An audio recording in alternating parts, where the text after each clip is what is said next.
Hello friends, welcome to target and goal.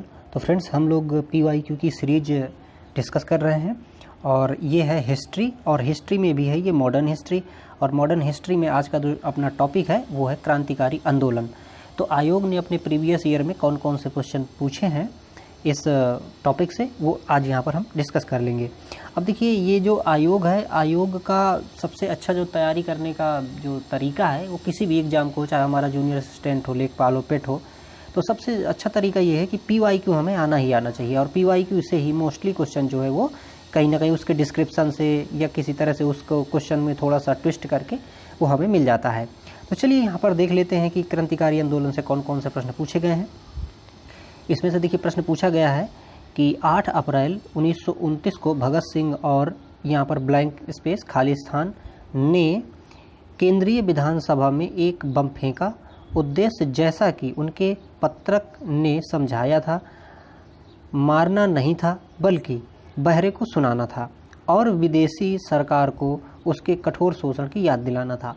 तो यहाँ पर बात ये कर रहा है कि भाई भगत सिंह और किसने यहाँ पर एक असेंबली में बम फेंक दिया था, और जिसका कारण ये था कि वो किसी को वहाँ मारना नहीं चाहते थे बल्कि वो सुनाना चाहते थे बहरों को। बहरे कौन? यहाँ पर जो अंग्रेज़ थे, जो कि बात नहीं सुन रहे थे, तो उनको सुनाने के लिए तो यहाँ पर भगत सिंह के साथ में यहाँ पर बटुकेश्वर दत्त यानी BK दत्त जो थे, ये इन्होंने क्या किया था कि असेंबली में बम फेंक दिया था। ये टाइम था देखिए 8 अप्रैल 1929 का।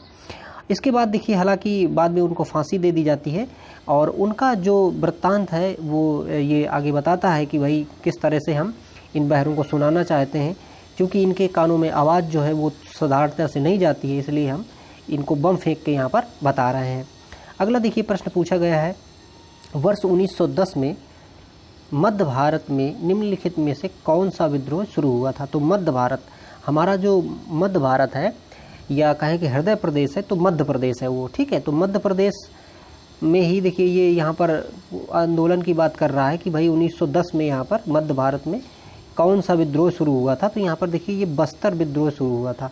बस्तर विद्रोह जो है वर्तमान में हमारा जो छत्तीसगढ़ है वहाँ का क्षेत्र है, और पहले छत्तीसगढ़ MP के साथ में था, तो इसलिए यहाँ पर MP चूँकि मध्य मिडिल वाला क्षेत्र है, तो यहाँ पर इनके जो ऑप्शन दिए गए हैं, इन ऑप्शन से भी हम इसको ट्रैक कर सकते हैं। और यहाँ पर ये बस्तर विद्रोह यहाँ पर हुआ था 1910 में। अगला देखिए, और इसी में देखिए कुछ चीज़ें और देख लें, जैसे कोल विद्रोह है, तो कोल विद्रोह कितने में हुआ था? ये 1831 से लेके 48 तक यहाँ पर कोल विद्रोह हुआ था। संताल विद्रोह जो है ये 1855-56 में हुआ था, बहुत पूछा जाता है। और वर्ली विद्रोह जो है यहाँ पर ये 1945 में हुआ था। अगला देखिए प्रश्न है, काकोरी मामले में पकड़े जाने के बाद अशफाक उल्ला खान को किस जेल में कैद किया गया था। तो देखिए, काकोरी एक जो घटना हुई थी उसके बाद में अशफाक उल्ला खान को कहाँ कैद किया गया था? तो ये फैजाबाद की जेल में इनको यहाँ पर कैद किया गया था। देखिए, काकोरी जो घटना थी, इससे प्रश्न आने की संभावना काफ़ी है, क्योंकि 2025 चल रहा है और 1925 में ये घटना हुई थी।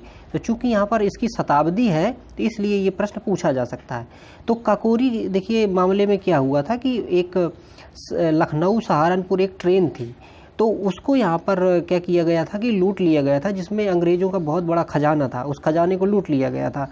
तो यही घटना है जिसको हम यहाँ पर काकोरी कांड पहले कहते थे, अब उसका नाम काकोरी ट्रेन एक्शन रख दिया गया है। तो ये वहाँ पर ये घटना हुई थी। ये घटना जो है देखिए, ये यहाँ पर 9 अगस्त 1925 को यहाँ पर घटना को अंजाम दिया गया था।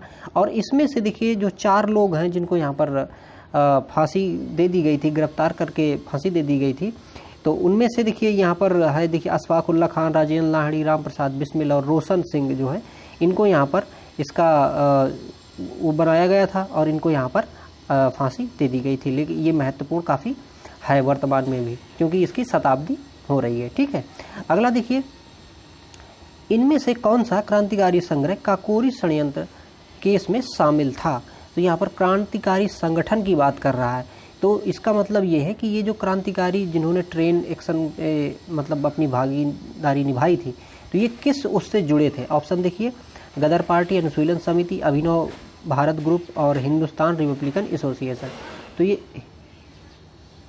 हाँ, तो हिंदुस्तान रिपब्लिकन एसोसिएशन, तो ये देखिए हिंदुस्तान रिपब्लिकन एसोसिएशन जो था इस एसोसिएशन के जो सदस्य थे उन्होंने ही यहाँ पर ये क्या किया था कि ये इस घटना को काकोरी षड्यंत्र जो था, काकोरी कांड जिसका पहले नाम था, फिर काकोरी ट्रेन एक्शन रख दिया गया, तो इसकी घटना को यहाँ पर इन्होंने अंजाम दिया था।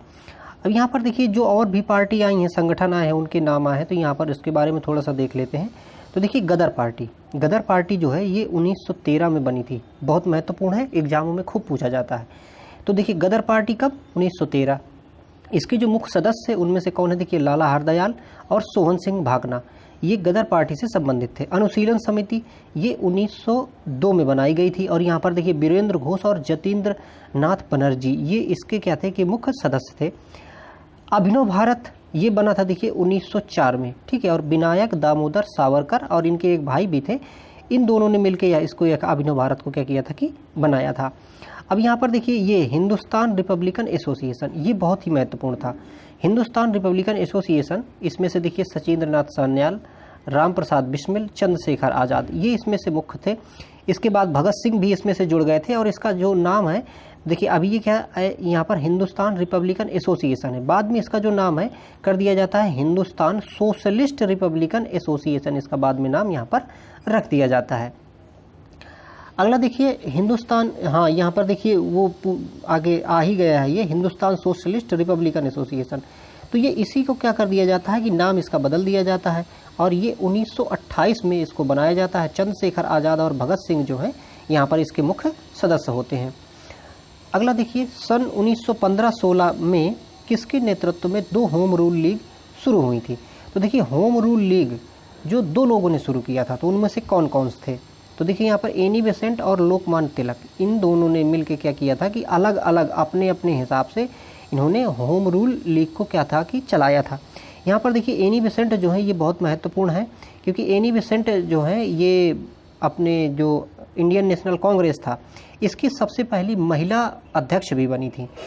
इसके बाद में बाकी इन्होंने जो भारत के लिए काफ़ी ज़्यादा काम किया था, इसकी आज़ादी के लिए काफ़ी काम किया था। ये अखबार भी कुछ निकालती थी, जिसमें से एक कॉमनवेल्थ इनका जो अखबार था वो, और एक न्यू इंडिया। तो न्यू इंडिया और कॉमनवेल्थ ये 2 अखबार जो है ये इनके थे। और तिलक जो थे बाल गंगाधर तिलक, उनके देखिए मराठा और केसरी, तो मराठा और केसरी ये 2 अखबार जो है ये निकाले जाते थे किसके, तिलक के द्वारा। और कॉमनवेल्थ और न्यू इंडिया ये दोनों निकालती थी कौन, एनी बेसेंट। इन अखबारों के नाम भी बहुत महत्वपूर्ण है, ठीक है, क्योंकि ये जो है ये अधिकांशतः पूछे भी जाते हैं। और यहाँ पर जैसे हमने बात की कि पहली महिला थी जो कि यहाँ पर जो उस समय कांग्रेस थी, इंडियन नेशनल कांग्रेस, उसकी अध्यक्ष ये बनी थी पहली महिला। वहीं पर अगर देखिए भारत में अगर ये बात करें कि भारत की महिला कौन थी, तो सरोजनी नायडू जो थी, तो वो पहली महिला थी जिनको कांग्रेस का अध्यक्ष बनाया गया था। लेकिन चूंकि ये भारत की नहीं थी, लेकिन ये पहली महिला थी, ठीक है, ये विदेश से थी। अगला देखिए 1908 ईसा में मुजफ्फरपुर में न्यायाधीश किंग्सफोर्ड की हत्या करने का प्रयास किसने किया था। तो ये जो किंग्सफोर्ड की गाड़ी में बम फेंक दिया गया था, तो किसके द्वारा वो किया गया था, तो देखिए 2 लोग थे, प्रफुल्ल चाकी और खुदीराम बोस। तो इन्होंने क्या किया था कि ये 1908 की घटना है, 1908 में इन्होंने क्या किया था कि बम फेंक दिया था। और बम फेंक तो दिया था, लेकिन ये दरअसल उनकी गाड़ी में, उसकी गाड़ी में बम नहीं गिरा था, और एक व्यक्ति था कैनेडी। तो कैनेडी जो था ये यहाँ की जो उस समय मूवमेंट चल रही थी उसका पक्षकार भी था, तो उसकी गाड़ी में यहाँ पर बम गिर गया था, तो उसमें 2 महिलाएं जो हैं उनकी मृत्यु हो गई थी। और इस मृत्यु की ग्लानि से ये जो प्रफुल्ल चाकी है ये क्या कर लेता है, आत्महत्या कर लेते हैं। और जो खुदीराम बोस है इसको यहाँ पर फांसी दे दी जाती है। वो देखिए पहले ऐसे क्रांतिकारी थे खुदीराम बोस जिनको सबसे कम उम्र में फांसी दी गई थी। तो कभी अगर ये प्रश्न पूछा जाए कि भाई कौन से क्रांतिकारी हैं जिनको सबसे कम उम्र में फांसी दी गई थी, तो वो कौन है, खुदीराम बोस हैं, ठीक है। और ये किस घटना से, यहाँ पर मुजफ्फरपुर न्यायाधीश यानी किंग्सफोर्ड वाली घटना से ये दोनों क्या हैं कि संबंधित हैं। अगला देखिए स्वतंत्रता सेनानियों भगत सिंह, सुखदेव और राजगुरु को यहाँ पर देखिए खालिस्तान में फांसी की सज़ा दी गई। तो इनको फांसी की सज़ा कब दी गई थी, ऑप्शन देखिए यहाँ पर दिया 1929, 1931, 1934 और 1939। तो 1931 को इनको यहाँ पर फांसी दे दी गई थी। और जैसा हम जानते हैं कि ये क्रांतिकारी वो क्रांतिकारी हैं जिन्होंने बहुत बड़ा परिवर्तन क्या है कि किया था। और ये देखिए यहाँ पर 23 मार्च 1931 को इनको यहाँ पर फांसी दे दी जाती है, और इसको यहाँ पर हम शहीद दिवस के रूप में भी यहाँ पर मनाते हैं, सेलिब्रेट करते हैं कि भाई इस दिन इन लोगों को यहाँ पर फांसी दी गई थी। अगला देखिए प्रश्न है, निम्नलिखित में से कौन एक भारतीय राष्ट्रीय आंदोलन में क्रांतिकारी नेता नहीं थे? तो इनमें से कुछ नेता हैं और सारे नेताओं में से कौन सा ऐसा नेता है जो क्रांतिकारी नहीं था? ऑप्शन देखिए, चंद्रशेखर आज़ाद, सूरसेन, भगत सिंह और गोपाल कृष्ण गोखले। तो गोपाल कृष्ण गोखले जो है ये क्या थे कि ये क्रांतिकारी नहीं थे, ये मतलब राष्ट्र के लिए काम तो बहुत किया, लेकिन इनकी विचारधारा जो थी वो ऐसी नहीं थी।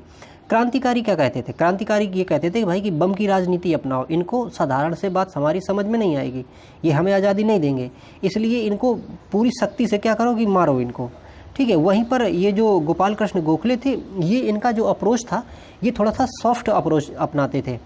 और ये गोपाल कृष्ण गोखले जो है ये गांधी जी के राजनीतिक गुरु भी थे। तो कभी अगर प्रश्न ये पूछता है कि गांधी के राजनीतिक गुरु कौन थे, तो यही गोपाल कृष्ण गोखले हैं। गोपाल कृष्ण गोखले ने ही गांधी जी को ये कहा था कि भाई आप जब ये ऑस्ट्रेलिया से जब भारत आए थे गांधी जी, तो कहा था कि भाई आप पहले क्या करो कि 1-2 साल भारत को घूमो और घूम के देखो कि इसकी रियल सिचुएशन क्या है, इसके बाद में फिर आप यहाँ पर काम करना शुरू करो। तो इनके कहने पे ही गांधी जी ने पहले भारत का भ्रमण किया था, फिर यहाँ पर इन्होंने अपने मूवमेंट जो है वो चलाए थे। अगला देखिए, निम्नलिखित में से किस शहर में स्वतंत्रता सेनानी चंद्रशेखर आज़ाद ने ब्रिटिश पुलिस द्वारा घेरे जाने पर खुद को गोली मार ली थी? तो ये किस शहर की बात है? देखिए ऑप्शन दिए हैं, भोपाल, इलाहाबाद, कानपुर और जबलपुर। तो ये इलाहाबाद की बात है, जिसको वर्तमान में प्रयागराज नाम दिया गया है। तो चंद्रशेखर आज़ाद देखिए जिसको हमने अभी यहाँ पर देखा था कि हिंदुस्तान सोशलिस्ट रिपब्लिकन एसोसिएशन की स्थापना की इन्होंने 1928 में, और इन्होंने बहुत अच्छे से मतलब उनका प्रतिरोध भी किया अंग्रेज़ों का। और यहाँ पर जब ये अल्फ्रेड पार्क नाम से एक इलाहाबाद में यानी प्रयागराज में पार्क है, वहाँ पर ये घिर जाते हैं और यहाँ पर ये वहाँ पर गोलियाँ चलाते हैं। इसके बाद जब ये देखते हैं कि मेरे पास में सिर्फ एक गोली है, तो ये निर्णय लेते हैं कि मैं जीते जी अंग्रेज़ों के हाथ नहीं आऊँगा, और ये खुद की अपनी जीवन लीला समाप्त कर लेते हैं। और फिर उसके बाद में यहीं पर देखिए जो पार्क है, उस पार्क का नाम अब चंद्रशेखर आज़ाद पार्क भी अब वहाँ पर रख दिया गया है, और इनकी प्रतिमा वहाँ पर स्थापित है, यहाँ पर प्रयागराज में, इलाहाबाद में। अगला देखिए, निम्नलिखित में से किस क्रांतिकारी द्वारा द फिलॉसफी ऑफ द बम नामक प्रसिद्ध लेख लिखा गया था? तो एक लेख है, क्या लेख है? देखिए, द फिलॉसफी ऑफ द बम, मतलब कि बम की यहाँ पर जो फिलॉसफी है वो किसने लिखा था, या वो एक जो लेख है वो किसने यहाँ पर प्रकाशित किया? ये है देखिए भगवती चरण बोहरा। तो भगवती चरण बोहरा ने ये फिलॉसफी ऑफ द बम जो है इन्होंने प्रकाशित किया था पत्र, और ये सीधे ये बताते हैं कि भाई हम प्रतिकार करेंगे और अंग्रेज़ों को यहाँ से मार भगाएंगे। अगला देखिए, वर्ष 1904 में किसने क्रांतिकारियों के गोपनीय समिति के रूप में अभिनव भारत का आयोजन किया? तो अभिनव भारत, अभी इसके पहले हमने एक बार ऑप्शन में देखिए देखा था, तो अभिनव भारत की शुरुआत किसने की थी? बी.डी. सावरकर ने की थी। तो बी.डी. सावरकर ने जो है यहाँ पर इसकी अभिनव भारत की शुरुआत की थी, और ये यहाँ पर फिर अपना आंदोलन में इन्होंने भाग लिया था। अगला देखिए, गदर आंदोलन के नेता कौन थे? ऑप्शन देखिए, हरदयाल, भगत सिंह, मैडम कौमा और श्यामजी कृष्ण वर्मा। तो यहाँ पर देखिए जो गदर आंदोलन है, तो गदर आंदोलन से यहाँ पर ये हरदयाल जो है जुड़े हैं, ठीक है। और ये गदर आंदोलन देखिए शुरू कहाँ किया गया था? ये जो अमेरिका है, संयुक्त राज्य अमेरिका, सैन फ्रांसिस्को, वहाँ पर ये गदर आंदोलन शुरू किया गया था। और ये तब शुरू किया गया था जब यहाँ पर देखिए प्रथम विश्व युद्ध हुआ था। तो प्रथम विश्व युद्ध के टाइम पे हमें ये लग रहा था कि हम अंग्रेज़ों को अच्छे तरह से मार सकते हैं, उनको कमज़ोर कर सकते हैं। तो बाहर से भी लोगों ने प्रयास किया था। तो ये सैन फ्रांसिस्को में गदर आंदोलन वहाँ पर ये चलाया गया था, और ये जो चलाया गया था ये गदर पार्टी यहाँ पर इसमें से इन्वॉल्व थी, और हरदयाल जैसा हमने देखा इसके मुख्य यहाँ पर कार्यकर्ता भी थे। अगला देखिए, अपराधियों के रूप में नहीं बल्कि राजनीतिक बंदियों के रूप में इलाज की मांग करते हुए किस क्रांतिकारी की जेल में 64 दिन उपवास के बाद मृत्यु हो गई थी? तो यहाँ पर देखिए एक जतिन दास थे। जतिन दास ये कह रहे थे भाई कि हम यहाँ पर अगर हमें आप बंदी बना लिए हो, गिरफ्तार कर लिए हो, लेकिन हमें यहाँ राजनीतिक बंदी का दर्जा दो और उस हिसाब से हमारे साथ व्यवहार करो, हमारे साथ आप ज़बरदस्ती किसी भी तरह का व्यवहार नहीं कर सकते हो। तो यहाँ पर ये जो जतिन दास थे इन्होंने इसका विरोध किया और यहाँ पर उपवास में फिर 64 दिन का यहाँ पर इन्होंने उपवास किया और इससे इनकी यहाँ पर मृत्यु हो जाती है। और यहाँ पर देखिए जो जतिन दास थे ये हिंदुस्तान रिपब्लिकन एसोसिएशन के बाद में जो हमारा हिंदुस्तान सोशलिस्ट रिपब्लिकन एसोसिएशन जो बना था इसके ही ये क्या थे कि यहाँ पर एक क्रांतिकारी थे, सदस्य थे। अगला देखिए 1908 में खुदीराम बोस और प्रफुल्ल चाकी ने मुजफ्फरपुर में किस ब्रिटिश जज पर बम मारा एवं उसे मारने का प्रयास किया, जो पहले कलकत्ता के मुख्य न्यायाधीश थे या मुख्य प्रेसिडेंसी मजिस्ट्रेट थे। तो देखिए ये इसको हम पहले ही डिस्कस कर चुके हैं। तो देखिए ये कौन था, ये था यहाँ पर किंग्सफोर्ड। तो किंग्सफोर्ड के ऊपर इन्होंने बम फेंका था, लेकिन हमने देखा था कि भाई वो कैनेडी के उसमें जाके गिरा था और उसमें से 2 महिलाएं जो हैं वो मर गई थी। तो प्रफुल्ल चाकी और खुदीराम बोस जो है इसमें से दोनों लोग थे ये कारनामा करने वाले। अगला देखिए मुक्त भारत समाज की स्थापना किसने की थी। तो मुक्त भारत ये जो है इसने किसने किया, वीर सावरकर। ठीक है। अगला देखिए निम्नलिखित को यहाँ पर देखिए मिलान करना है। ठीक है। अब यहाँ पर देखिए मिलान करने में हमें क्या है कि भाई राम प्रसाद बिस्मिल। तो राम प्रसाद बिस्मिल जो है ये कहाँ से जुड़े हैं, देखिए ये जुड़े थे काकोरी ट्रेन एक्शन से। ठीक है, किससे, काकोरी ट्रेन एक्शन से। इसके बाद देखिए सूरसेन। तो सूरसेन जो है फ्रेंड्स ये एक चटगांव शस्त्रागार में छापा मारा था इन्होंने। ठीक है। तो ये चटगांव शस्त्रागार के घटना से सूरसेन जुड़े हैं। अरविंदो घोष ये यहाँ पर देखिए जुड़े हैं किससे, अलीपुर, यहाँ पर ये जुड़े हैं देखिए किससे, अलीपुर बम मामले से। अरविंदो घोष अलीपुर बम मामला। और यहाँ पर भगत सिंह जो हैं ये लाहौर षड्यंत्र से जुड़े हुए हैं। अब देखिए लाहौर षड्यंत्र से कैसे जुड़े, हमने देखा था कि भाई इन्होंने असेंबली में बम फेंका था। असेंबली में बम फेंकने के बाद ये भागे नहीं थे, वहीं पे खड़े रहे थे और इंकलाब का नारा लगाते रहे। फिर क्या किया, इनको गिरफ्तार कर लिया गया। अब उसमें से चूंकि बम का जो इन्होंने मारा था उसमें किसी की मृत्यु नहीं हुई थी, तो उस पर इनका क्या था कि इनको बहुत समय तक ना तो गिरफ्तार किया जा सकता था, ना इनको मतलब फांसी की सज़ा दी जा सकती थी। तो भगत सिंह के लिए फिर क्या किया इन्होंने कि लाहौर षड्यंत्र एक बार हुआ था, तो उस लाहौर षड्यंत्र से इसको क्या किया कि इन्होंने कनेक्ट किया, जोड़ा। और भगत सिंह को फिर यहाँ पर इसके हिसाब से लाहौर षड्यंत्र मामले से जोड़ के तब इसको यहाँ पर इन्होंने क्या किया था कि इसको फांसी यहाँ पर इन्होंने दिया था। अगला देखिए गदर क्रांति आरंभ होने का सबसे प्रमुख कारण क्या था। अब देखिए गदर क्रांति जो हुई थी फ्रेंड्स, अभी हमने वहाँ पर देखा था। तो गदर क्रांति में ऑप्शन देखिए यहाँ पर प्रथम विश्व युद्ध का आरंभ होना, करतार सिंह सारभा को फांसी देना, कामा गाटामारू घटना और लाला हरदयाल की गिरफ्तारी।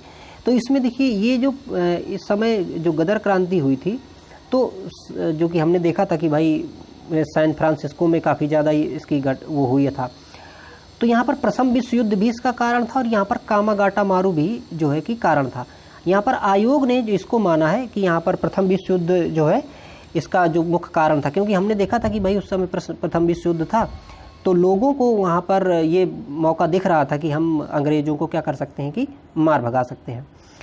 अगला देखिए चंद्रशेखर आज़ाद मुठभेड़ में कहाँ शहीद हुए थे, तो इसको हमने देखा ही। तो देखिए अब क्वेश्चन बहुत सारे ऐसे हैं कि जो देखिए रिपीट होके आ रहे हैं, है ना। तो हमने देखा था भाई कि ये इलाहाबाद में जहाँ पर अल्फ्रेड नोबल पार्क है, फिर उसका नाम बदल के चंद्रशेखर आज़ाद पार्क रखा गया है। अगला देखिए भारत के भीतर और बाहर दोनों में क्रांतिकारी की सक्रिय भूमिका निभाने वाले एकमात्र भारतीय राजकुमार कौन थे।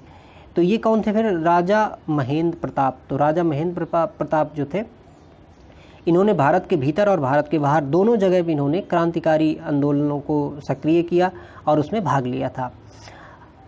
अगला प्रश्न देखिए महाराष्ट्र में 1900 में विनायक दामोदर सावरकर द्वारा स्थापित गुप्त समाज को कहा जाता है। तो इन्होंने एक गुप्त समाज स्थापित किया था या शुरू किया था, जिसको यहाँ पर पहले मित्र मेला नाम से यहाँ पर जाना जाता था। अगला देखिए खुदीराम बोस को ब्रिटिश न्यायाधीश मजिस्ट्रेट और यहाँ पर देखिए फिर खालिस्तान की हत्या के प्रयास के लिए फांसी दिया गया था। अब देखिए वही प्रश्न देखिए फिर से आया ना, रिपीट होके। हमने देखा था भाई कि ये खुदीराम बोस जो थे किससे संबंधित थे, ये यहाँ पर किंग्सफोर्ड को बम मारने के हिसाब से संबंधित थे। ठीक है, हम जानते हैं कि भाई 1908 में इन्होंने ये घटना अंजाम दिया था और किंग्सफोर्ड जो था जो बंगाल का विभाजन हुआ था देखिए 1905 में, उसका भी ये कहीं ना कहीं जिम्मेदार था। तो इन सारी वजहों से इन्होंने क्या किया था कि 1908 में इसको मारने की कोशिश की थी। तो प्रफुल्ल चाकी और खुदीराम बोस को हम यहाँ पर इस घटना से जोड़ के देखते हैं या जानते हैं। अगला देखिए प्रश्न है, 18 अप्रैल 1930 को हुई चिटगांव शस्त्रागार छापे की घटना का नेतृत्व, और देखिए ब्लैंक स्पेस, ने किया था, जिसमें क्रांतिकारियों ने डरापा में स्थित पुलिस शस्त्रागार पर कब्जा कर लिया था। तो पुलिस शस्त्रागार पे कब्जा कर लिया गया था, तो इसमें जो मुख्य व्यक्ति थे वो कौन थे? गणेश घोष। ठीक है, तो गणेश घोष इससे जुड़े हुए व्यक्ति थे। तो ठीक है फ्रेंड्स, इसमें देखिए यहाँ तक ये टॉपिक पूरा हो गया। अगला हम देखिए टॉपिक पढ़ेंगे महात्मा गांधी और उनके प्रारंभिक आंदोलन, जहाँ से आयोग काफ़ी ज़्यादा प्रश्न पूछता है। तो ठीक है फ्रेंड्स, इसके साथ में देखिए बाकी चीज़ें भी आप देखते रहिए, जीएस है, हिंदी है, यूपी वाला पोर्शन है, कंप्यूटर का है, सारा आप देखते रहिए और अपनी तैयारी मजबूत करते रहिए। Thank you for watching.